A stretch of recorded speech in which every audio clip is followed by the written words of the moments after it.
The affair between President Bill Clinton and White House intern Monica Lewinsky is being re-examined as part of the Me Too movement, and Clinton is clearly struggling to contend with the renewed interest in his shady past. Here are some of the most uncomfortable things he said about the scandal.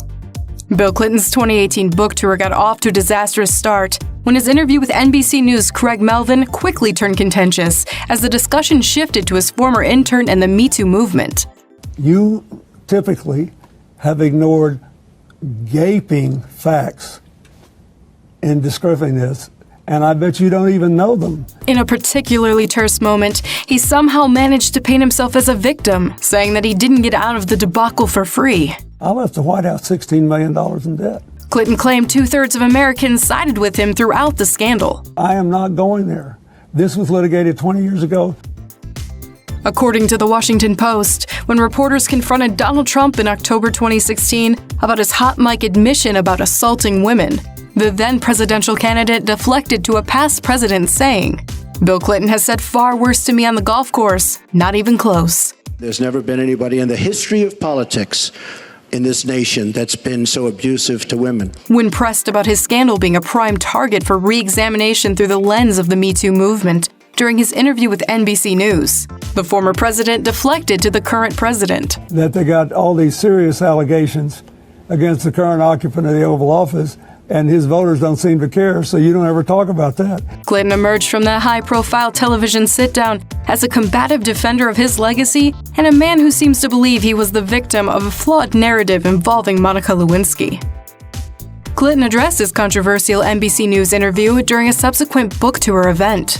The truth is, the hubbub was I got hot under the collar because of the way the questions were asked. The former president also took another stab at describing his feelings about the Me Too movement in a way that some viewed as self-centered. And I think it's long overdue.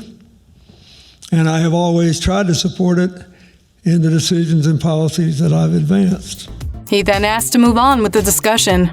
Lewinsky responded in her own subtle way to the renewed focus on the scandal and the man that changed her life. She shared her Vanity Fair article on Twitter along with a note saying, "Grateful to the myriad people who have helped me evolve and gain perspective in the past 20 years."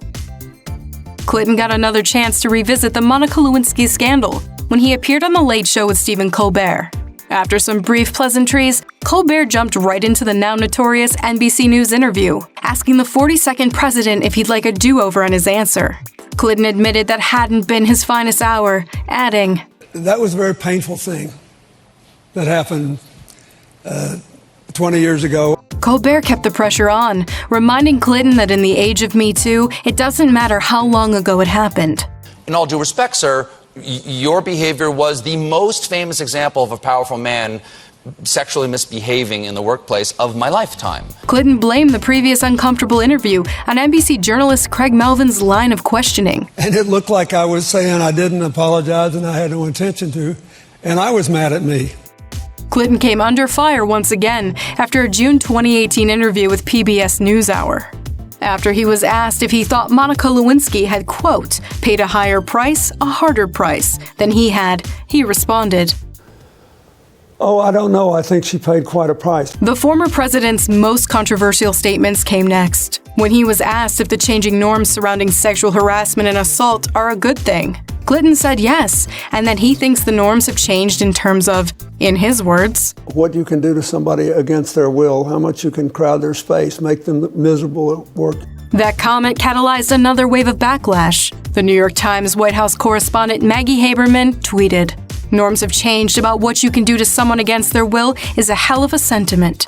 Check out one of our newest videos right here. Plus, even more Nicki Swift videos about your favorite celebs are coming soon. Subscribe to our YouTube channel and hit that bell so you don't miss a single one.